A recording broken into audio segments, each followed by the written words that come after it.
Good evening, everybody. You are checking out the live show daily, right here on Philly Funk Radio and Philly Funk TV. Yes, so we are joined as always in our Zoom room. Actually, we're joined by Mr. Van Stone, as always, and we're actually being joined by Warren Bloom and a special guest. Van, how you doing today? Well, I'm doing fine. We've been really working hard today. And of course, this whole month is the 1st of December. Welcome, everybody, to the Philly Live Show. And of course, we're Philly Funk Radio. You want to tune in and listen? PhillyFunkRadio.com. And of course, we are also doing television.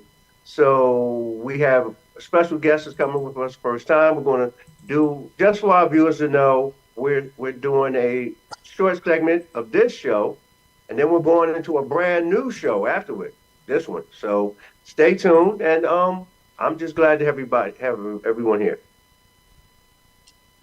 All right, So so I wanted to introduce Dr. Leonard Robinson to everybody.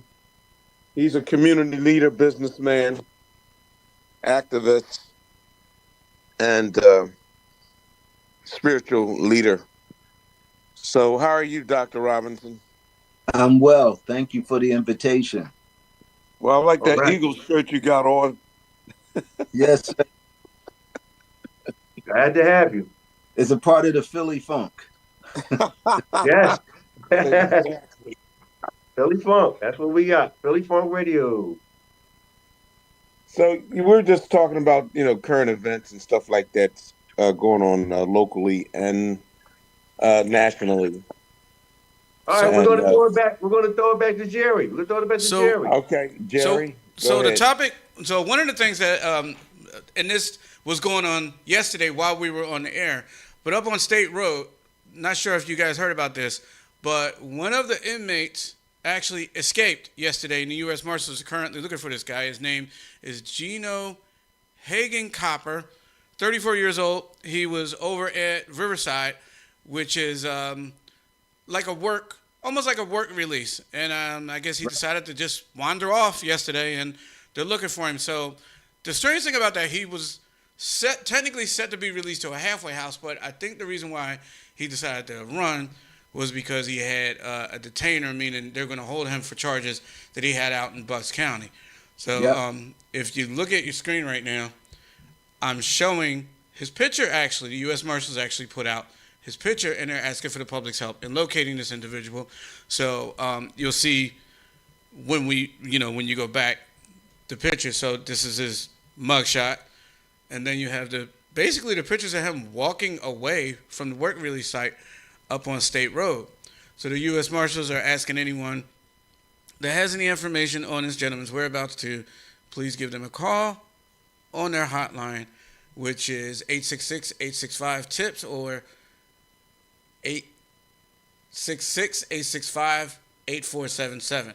They said the guy's not, he doesn't have a history of violence. However, he is, they still said do not approach the guy because, Mm-hmm. So, what do you guys think about that? Did Well- you hear about that, Dr. Robinson? I did, and I thought it was interesting that he only had 4 or 5 months before he would be released. But then I realized once he got wind of that detainer, he said, "All right, I'm out of here." But it also points to how short-sighted we are, because it would have been far better him face the detainer than to now have a new charge of escape. Oh my gosh. So sometimes I just don't think that we are really thinking.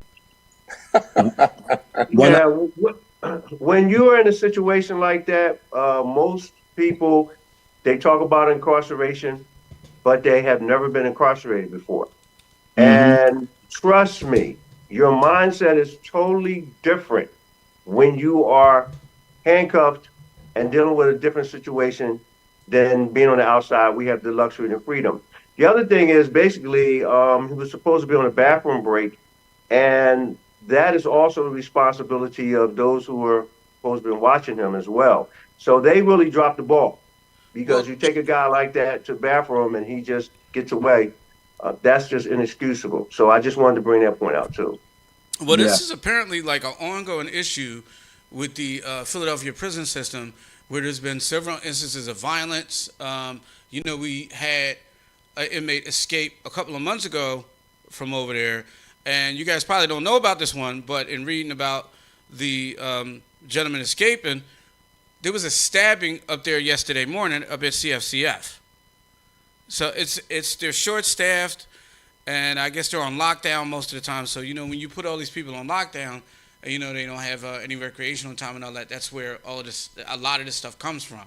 Is that And wasn't it last year that someone was released, or earlier in the year someone was released and shot and killed in front of the correction center up there? Yes, it was. Which is funny because now on the Philadelphia Prison's website, there's actually a whole procedure for inmate release that they have to go by now, with allowing people to notify people to come get them, and there's giving them transportation, and somebody maybe even sitting there with them until like a bus or something comes to get them. So that did kind of inspire a little bit of change, but there's a lot more that needs to be done over there. For sure. So before we go to break or whatever, because this is an abbreviated show, I just want to throw something out there to Warren. Of course, everybody can jump in, but Warren, with the positive image we talked about, trying to bring joy. This is December the 1st. We're trying to do a happy month. That's what we're trying to do. So instead of just saying, well, Happy New Year or Happy Christmas or Merry Christmas, we're trying to just bring out a positive of, happy month. And with the whole month of December, if you have anything in mind, some people miss the loved ones through all the celebrations. We got We're one more at minute, the by the way. end of the year. So, what's your view on that? Because we started that yesterday in yesterday's show. Yeah, unfortunately, the Christmas is probably one of the most difficult times of the year because individuals, as all of us well know, brings a lot of sentiment. That because if your loved ones are not around, like many of us, loved ones are not around, and Christmas, of course, is a happy time for me, but for many individuals, it can be a very challenging and sad time of the year because of emotional and family issues. So we have to be really sensitive to people who are going through at this time of year. Of course, this is the season to be jolly, and we try to spread love and cheer and stuff like that. But but for many people, this can be a very depressing time of year, unfortunately. All right, Warren. Yeah. We're gonna go for this 10 minutes, but we'll be back right after this. Even though we didn't grow up together, he's my favorite brother. Hey, sis.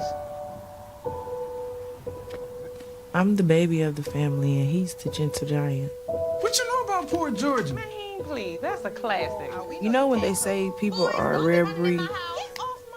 Yeah, he's that. I'm sorry, I'll be back in a few hours. Don't worry, Shug. You know I'm for you. I know. Go get the football.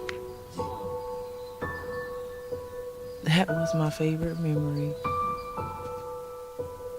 He was always for ya. This is a true story of me, Bridget Floyd, and this guy, George Perry Floyd Jr., my big brother.